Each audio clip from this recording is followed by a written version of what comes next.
Ada orang yang tiba-tiba jatuh miskin, padahal usahanya lancar, kliennya banyak, strategi bisnisnya rapi. Ada yang hidupnya hampa, tak pernah merasa bahagia, meski dikelilingi kemewahan dan gelar kehormatan. Ada pula yang amalnya banyak, sholatnya tak pernah tinggal, zikirnya setiap pagi, tapi hidupnya tetap penuh kesulitan. Doanya seakan tak pernah menembus langit. Lalu kita bertanya, kenapa hidupku terasa berat? Kenapa semua usahaku selalu gagal? Kenapa sepertinya aku dijauhi keberkahan? Sahabat, mungkin kita sedang diazab di dunia tanpa kita sadari, bukan karena Allah tidak sayang, tapi karena ada perbuatan yang kita lakukan dan Allah murka karenanya. Azab itu bukan hanya gempa dan banjir, kadang berupa hati yang mati, rezeki yang seret, rumah tangga yang retak, dan hidup yang tak tenang. Rasulullah pernah bersabda, 2 dosa yang disegerakan hukumannya di dunia, durhaka kepada orang tua dan berbuat zalim. Hadis riwayat Al-Hakim. Mengerikan karena dosa tertentu tidak menunggu akhirat, tapi langsung Allah balas di dunia ini. Kali ini,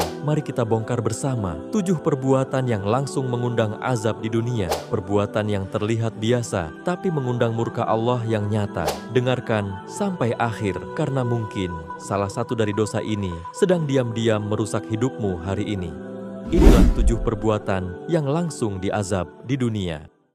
Assalamualaikum warahmatullahi wabarakatuh. Selamat datang di Irman Hidayah, tempat di mana kisah bukan sekedar cerita, namun lentera hati yang menerangi jalan menuju kebenaran. Bagikan video ini agar menjadi amal jariah yang terus mengalir. Terima kasih.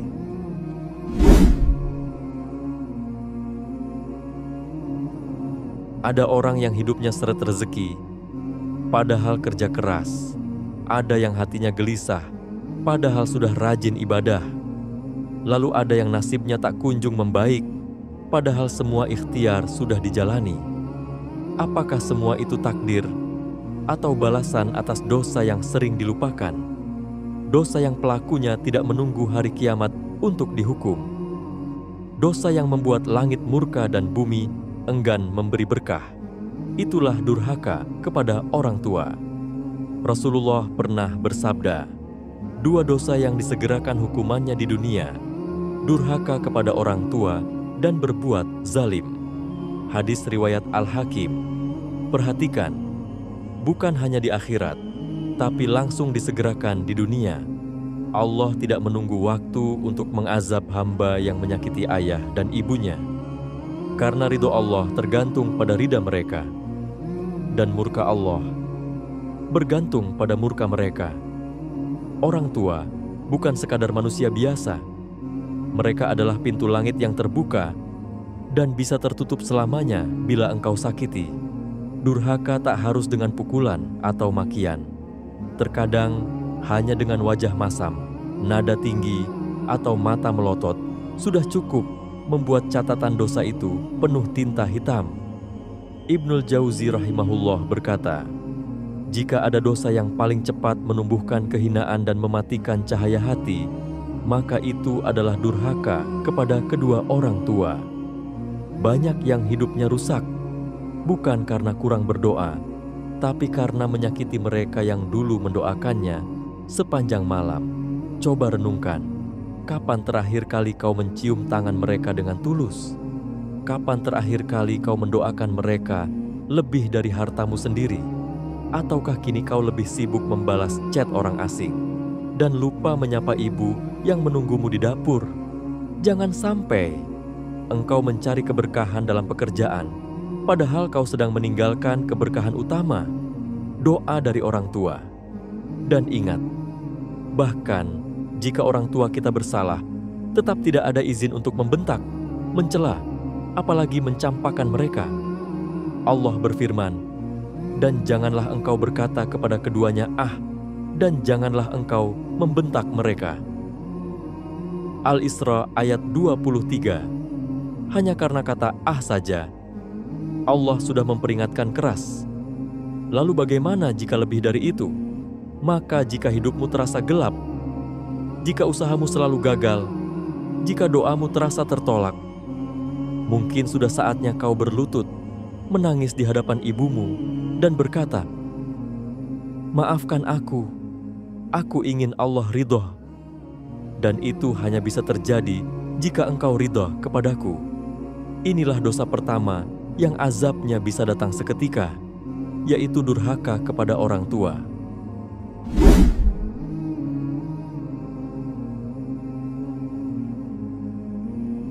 Tidak ada yang lebih cepat mengundang azab Allah selain kezaliman. Zalim bukan hanya tentang merampas hak orang, tapi juga menghina, memfitnah, memutus harapan, dan menyakiti sesama manusia dengan lisan, perbuatan, bahkan diam yang menyakitkan. Zalim adalah kejahatan yang langsung naik ke langit, dan doa orang yang dizalimi menembus langit tanpa hijab. Rasulullah pernah bersabda, "Takutlah terhadap doa orang yang dizalimi, karena tidak ada penghalang antara doanya dan Allah." Hadis riwayat Bukhari dan Muslim.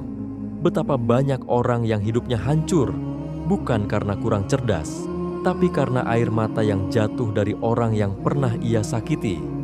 Zalim pada istri, zalim pada karyawan, zalim pada tetangga, zalim pada anak kecil yang tak mampu melawan. Lalu mereka berpikir, ini tidak akan berdampak apa-apa. Padahal, mungkin di tengah malam yang hening, orang yang dizalimi itu memandang langit sambil berkata, "Ya Allah, Engkau Maha Melihat." Dan saat itulah, takdir mulai berubah. Allah cabut keberkahan, Allah runtuhkan kehormatan, Allah hancurkan perencanaan satu demi satu. Imam Abu Hanifah rahimahullah berkata, kezaliman itu awalnya tampak kecil, namun akibatnya menghancurkan. Zalim membuat hati keras. Zalim membuat rumah tidak tenang. Zalim membuat rezeki tersekat. Orang yang biasa menyakiti hati orang lain, pada akhirnya akan dikelilingi orang yang hanya pura-pura mencintainya. Ia dikhianati diam-diam.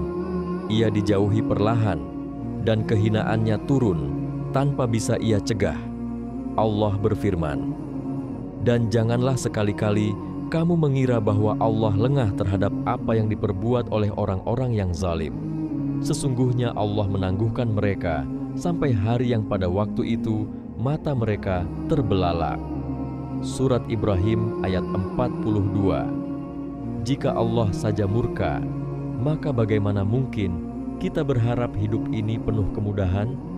Maka siapapun yang pernah berbuat zalim, sekecil apapun, segeralah minta maaf, segeralah kembalikan hak, segeralah sujud dan menangis, karena Allah tidak akan menunda lama-lama azab untuk dosa ini.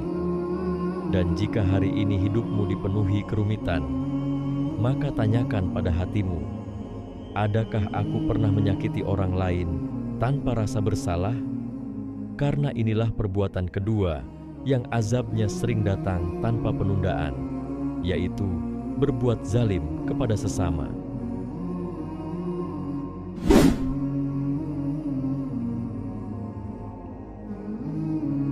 Kadang kita merasa hidup ini terasa sempit, rezeki susah, hati gelisah, langkah terasa berat, padahal tak ada dosa besar yang kita lakukan. Tapi bisa jadi ada satu hubungan yang kita biarkan rusak. Ada satu pintu rezeki yang kita tutup sendiri, yaitu tali silaturahim yang kita putus. Rasulullah pernah bersabda, barang siapa yang ingin diluaskan rezekinya dan dipanjangkan umurnya, maka sambunglah tali silaturahim. Hadis riwayat Bukhari dan Muslim. Jika menyambung silaturahim, membuka rezeki dan memperpanjang umur, maka memutusnya adalah jalan tercepat menuju kesempitan hidup. Lihat sekelilingmu, berapa banyak saudara yang tak saling bicara karena masalah warisan. Berapa banyak teman lama yang saling diam karena kesalahpahaman kecil. Berapa banyak keluarga yang dibiarkan rusak hanya karena gengsi tak mau minta maaf. Dan yang lebih tragis, semua itu berlangsung bertahun-tahun, sementara hidup mereka terus dipenuhi masalah yang tak kunjung selesai. Kenapa? Karena azab Allah bisa datang lewat hubungan yang kita remehkan. Ibnul Qayyim rahimahullah berkata, putusnya tali silaturahim adalah salah satu sebab terbesar terhalangnya doa dan tertolaknya keberkahan. Memutus silaturahim bukan hanya dosa sosial, Ia adalah dosa besar yang bisa mendatangkan azab bahkan sebelum maut datang menjemput. Dalam hadits lain, Rasulullah pernah bersabda, "Tidak akan masuk surga orang yang memutus silaturahim." Hadis Bukhari dan Muslim. Bayangkan, karena satu pesan yang tak dikirim, satu pelukan yang tak diberikan, satu permintaan maaf yang tak diucap, seseorang terhalang masuk surga. Apakah gengsi kita sepadan dengan harga surga? Allah tidak suka hambanya saling membenci. Apalagi jika yang dibenci adalah saudara kandung, orang tua, atau sahabat yang pernah membantu. Jangan biarkan dendam mengendap hingga mati. Karena bisa jadi azab itu sedang turun diam-diam melalui rezeki yang mampet, hubungan yang hancur, atau jiwa yang tak tenang. Jika kita ingin rezeki dilapangkan, umur diberkahi, dan hidup dipenuhi ketenangan, maka mulai hari ini, hubungi mereka yang telah lama kita diamkan. Maafkan meski kita yang disakiti. Dan sambunglah silaturahim meski hanya dengan satu pesan pendek. Semoga Allah menyatukan hati kita kembali. Inilah dosa ketiga yang azabnya bisa langsung dirasakan di dunia, yaitu memutus silaturahim.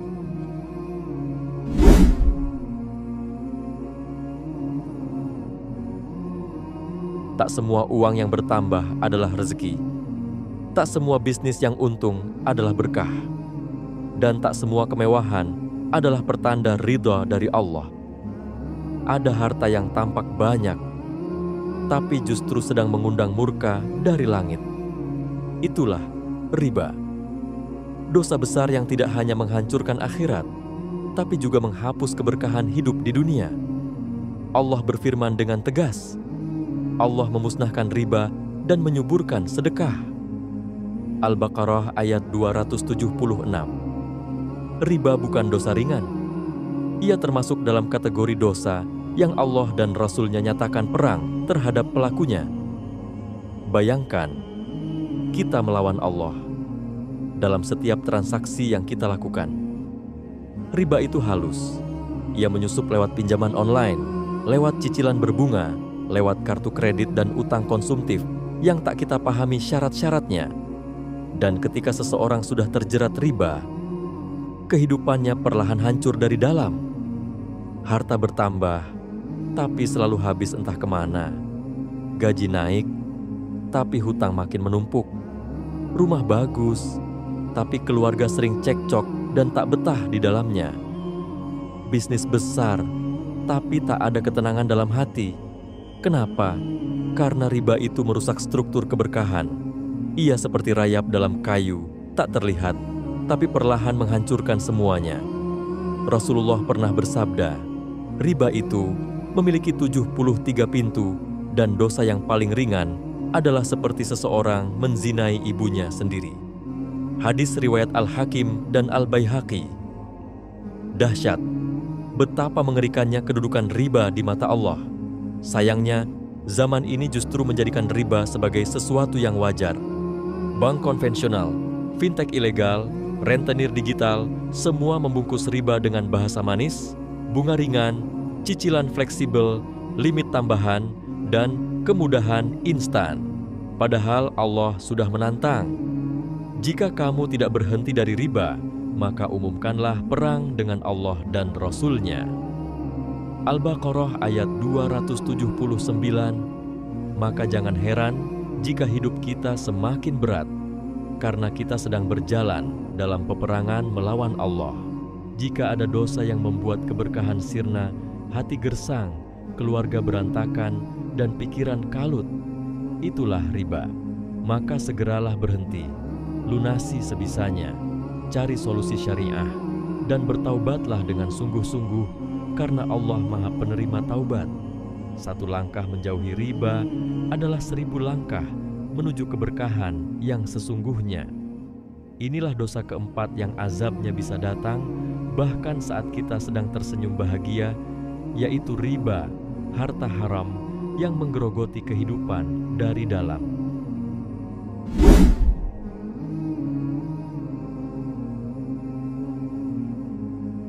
Lidah itu ringan, tapi bisa menyalakan api yang membakar kehormatan manusia. Dan dari mulut yang tak dijaga, lahirlah fitnah, dosa yang lebih tajam dari pedang, dan kebohongan, racun yang merusak masyarakat tanpa suara. Kadang hanya satu status, satu komentar, satu kiriman broadcast yang belum jelas sumbernya.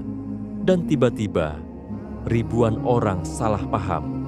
Seseorang kehilangan nama baik, dan kamu tanpa sadar menjadi penyebab azab menimpa dirimu sendiri. Allah berfirman, sesungguhnya orang-orang yang suka tersebarnya berita bohong di kalangan orang-orang beriman, bagi mereka azab yang pedih di dunia dan akhirat. Qasas An-Nur ayat 19. Perhatikan, azab di dunia dan akhirat. Fitnah bukan hanya dosa lisan, ia adalah dosa sosial yang bisa menghancurkan keluarga, memecah umat, dan meruntuhkan reputasi seseorang yang sebenarnya tak bersalah.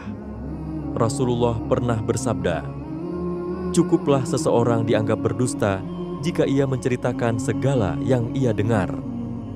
Hadis riwayat Muslim. Apa maksudnya? Saat engkau menyebarkan informasi tanpa tabayun, tanpa cek kebenaran, tanpa peduli apakah itu menyakiti orang lain, maka engkau telah menjadi bagian dari rantai dusta.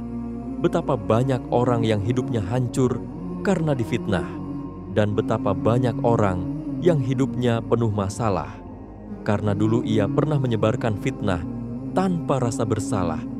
Fitnah itu seperti bumerang. Apa yang kita lontarkan akan kembali dan seringkali menghantam hidup kita lebih keras dari yang kita bayangkan. Ibnul Qayyim rahimahullah berkata, tidak ada yang lebih cepat merusak kebaikan seorang hamba seperti lisannya sendiri. Jika engkau pernah menyebarkan cerita yang belum jelas, menyampaikan informasi yang tidak utuh, atau memviralkan keburukan seseorang tanpa hak, maka segeralah bertaubat. Karena fitnah yang engkau lemparkan hari ini bisa menjadi sebab Allah membuka aibmu besok. Dosa ini ringan diucapkan, tapi berat balasannya. Kadang tidak butuh hitungan tahun. Allah bisa langsung turunkan azabnya. Hati yang resah, rezeki yang menyempit, nama yang tercoreng balik, dan hubungan sosial yang hancur tak bersisa. Karena Allah tidak ridha ketika hambanya menjadi biang kerusakan dalam barisan orang-orang beriman. Jagalah lisan, jagalah jari saat menulis, karena keduanya bisa menulis jalan menuju surga atau membuka pintu azab di dunia dan akhirat. Inilah dosa kelima yang bisa membuat hidupmu remuk tanpa kamu sadari, yaitu menyebarkan fitnah dan kebohongan.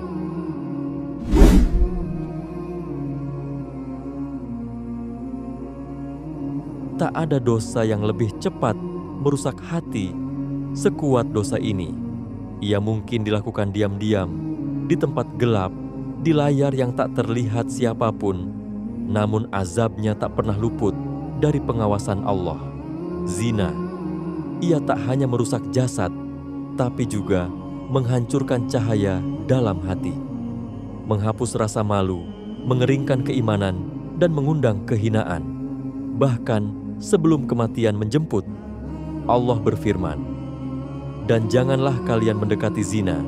Sesungguhnya zina itu adalah perbuatan yang keji dan jalan yang buruk. Al-Isra ayat 32. Perhatikan, Allah tak hanya melarang zina, tapi bahkan mendekatinya pun sudah dilarang. Karena satu langkah menuju zina bisa menjerumuskan seluruh hidup ke dalam jurang dosa dan kehancuran. Zina itu tidak selalu dalam bentuk perzinaan fisik. Ada zina mata, zina tangan, zina hati, dan zina dalam pikiran. Dan semuanya bisa menodai ruh dan mengundang azab di dunia. Rasulullah pernah bersabda, ketika seorang hamba berzina, keluarlah iman dari dirinya seperti payung yang dicabut dari atas kepalanya. Hadis riwayat Abu Dawud. Bayangkan, di saat dosa itu dilakukan, iman keluar dari tubuh dan pelakunya berjalan dalam kehampaan ruhani kosong, rapuh, tak dijaga. Tak heran jika pelaku zina hidupnya tak tenang, wajahnya kehilangan cahaya, hatinya gelisah meski banyak harta, rezekinya terasa seret meski gajinya besar, dan lebih dahsyat lagi, zina bisa membawa azab yang nyata di dunia. Terkena penyakit yang tak disangka, anak-anak menjadi durhaka, rumah tangga hancur karena kehinaan yang tersembunyi. Imam Malik rahimahullah berkata, zina akan melahirkan kehinaan yang tidak bisa disembunyikan. Jika Allah murka, maka tak ada yang bisa menutupinya. Hari ini, zina dianggap biasa. Media mempromosikannya, konten digital memudahkan aksesnya, dan hati kita perlahan mulai terbiasa melihatnya. Tapi ingat, normal di mata manusia bukan berarti halal di sisi Allah. Maka siapapun yang pernah terjerumus dalam zina, segera bertaubat, segera bersihkan hati, karena jika dibiarkan, azabnya akan merusak kehidupanmu perlahan-lahan. Dan siapapun yang hari ini masih terjaga, jangan pernah mendekat, jangan merasa kuat, karena syahwat tak pernah memilih siapa korbannya. Bertahanlah di jalan Allah, walau harus menahan diri setiap hari, karena lebih baik menangis karena menjaga diri, daripada tertawa dalam dosa dan menangis karena azab yang datang tiba-tiba. Inilah dosa keenam yang azabnya tak menunggu akhirat, yaitu zina. Kehinaan yang membungkus diri dalam kenikmatan sesaat.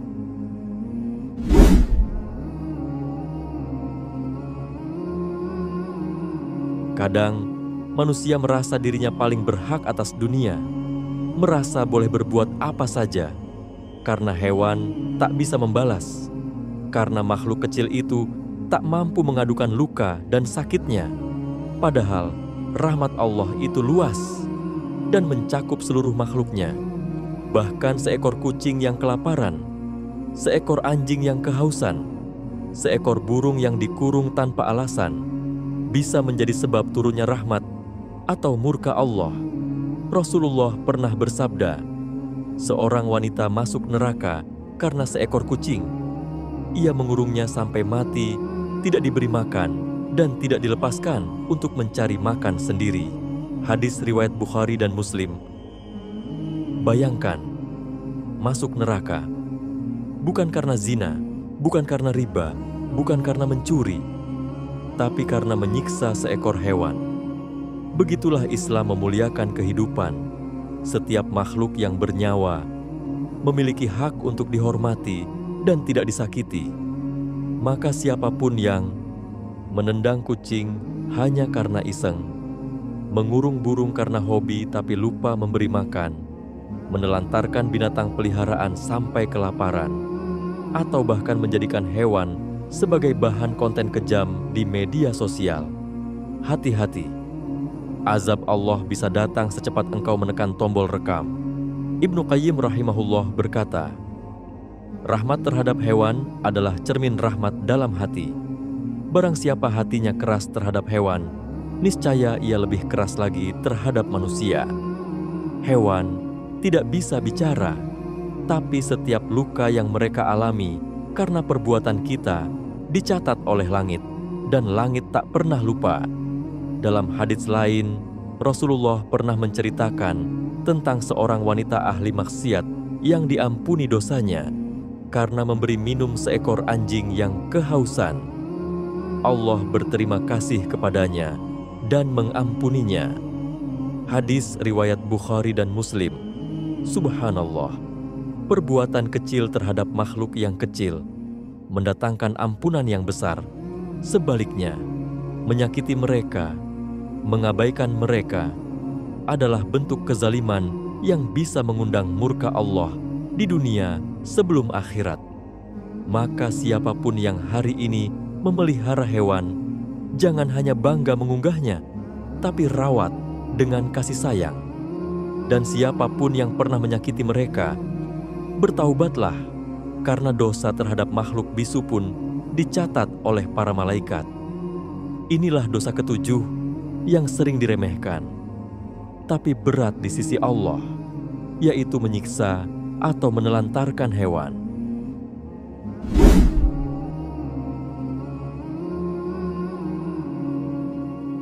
Sahabat, setelah semua yang kita dengar, mari kita jujur pada diri sendiri. Mungkin kita tak pernah menyangka bahwa jalan hidup yang terasa berat selama ini bisa jadi bukan sekadar ujian, tapi peringatan. Azab itu tidak selalu berupa petir dan gempa. Kadang ia datang lewat hati yang gelisah tanpa sebab, usaha yang gagal terus-menerus, anak yang jauh dari jalan Allah, hubungan yang penuh luka, rezeki yang habis tanpa berkah, dan kita pun sibuk mencari kenapa. Padahal jawabannya ada dalam hati kita sendiri. Dosa-dosa yang biasa, tapi mematikan dari dalam. Durhaka kepada orang tua, menzalimi orang lain, memutus silaturahim, riba yang kita anggap wajar, fitnah yang kita sebar tanpa sadar, zina yang dilakukan diam-diam, dan hewan-hewan lemah yang kita sakiti tanpa rasa bersalah. Semua itu bisa menjadi sebab Allah cabut nikmat dan turunkan azab bahkan sebelum kita meninggal. Namun, kabar baiknya, Allah Maha Pengampun.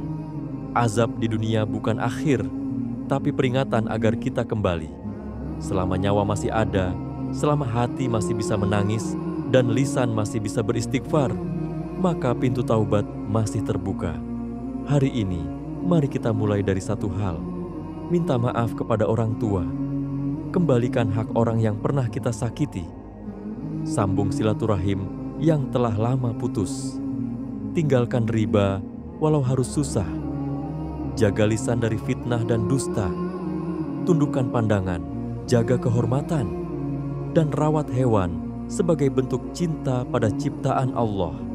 Karena lebih baik kita meneteskan air mata penyesalan sekarang daripada menjerit karena azab yang tak tertahankan nanti.